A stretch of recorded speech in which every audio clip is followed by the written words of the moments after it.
Hi മക്കളെ, Sreebhama miss ആണ്. So പരീക്ഷാ സമയമാണല്ലേ, ഇമ്പോർട്ടന്റ് ആയിട്ട് ചോദിക്കുന്ന കുറച്ച് ക്വസ്റ്റ്യൻസുകൾ നോക്കിയാലോ. ദേ പിടിച്ചോ. India has launch numerous artificial satellite for the various purpose INSAT and EDUSAT. അപ്പൊ ഇതുപോലെയുള്ള സാധനങ്ങൾ ചേർത്ത് കൊടുത്തിട്ടുണ്ട്. ഇതിന്റെ പ്രധാന ഉപയോഗങ്ങൾ കണ്ടെത്തി ആശയ ഭൂപടം തയ്യാറാക്കാൻ വേണ്ടിയിട്ടാണ് ചോദിച്ചിട്ടുള്ളത്. എപ്പോഴും എക്സാമിന് ചോദിക്കുന്ന ഒരു ക്വസ്റ്റ്യൻ ആണ്. ഇൻസാറ്റ് സാറ്റലൈറ്റിന് വേണ്ടിയിട്ടാണ്, വാർത്താവിനിമയത്തിന്. അപ്പൊ വാർത്ത വായിക്കുമ്പോൾ സാറ്റ് കളിച്ചിരിക്കാന്ന് പഠിക്കാം. പിന്നെ എജ്യൂസാറ്റ് എഡ്യൂക്കേഷന് വേണ്ടിയിട്ടാണ്, സിമ്പിൾ ആയിട്ട് ട്രിക്ക് വെച്ചിട്ട് തന്നെ പഠിക്കാൻ പറ്റുന്ന സാധനം. IRNS നാവിഗേഷൻ ഗതിനിർണ്ണയത്തിന് വേണ്ടിയിട്ടാണ്. കാർട്ടോസാറ്റ് ജോഗ്രഫിക്കലാണ്. സോ ജോഗ്രഫി പഠിക്കുമ്പോൾ കാർട്ടൂൺ കാണുക എന്ന് ആലോചിക്കാം. അപ്പൊ ജോഗ്രഫിക്കല് കാർട്ടോസാറ്റ്. ആസ്ട്രോസാറ്റ് പേര് തന്നെയുണ്ട്, ജ്യോതിശാസ്ത്ര പഠനം ആസ്ട്രോണോമി ആയിട്ട് ബന്ധപ്പെട്ടതാണ്. GSAT എമിസാറ്റ് ഡിഫൻസിനാണ്, പ്രതിരോധത്തിനാണ്. പഠിച്ചു വയ്ക്കാം. അടുത്ത ക്വസ്റ്റ്യൻ ഇതാണ്. ചിത്രത്തിൽ കൊടുത്ത മാലിന്യ സംസ്കരണ രീതി ഏതാ ചോദിച്ചിട്ടുണ്ട്. നമുക്കറിയാം ഇത് ബയോഗ്യാസ് പ്ലാന്റ് ആണെന്ന് പറയാൻ പറ്റും അല്ലെ.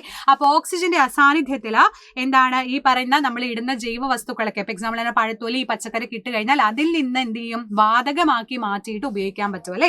വീണ്ടും നമുക്ക് യൂസ് ചെയ്യാൻ പറ്റുന്ന ഒരു മെത്തേഡാണ്, ജൈവവാതകമായിട്ട് കിട്ടുന്നതാണ് എന്താ പറയുന്നത്, ബയോഗ്യാസ് എന്ന് പറയുന്നത്.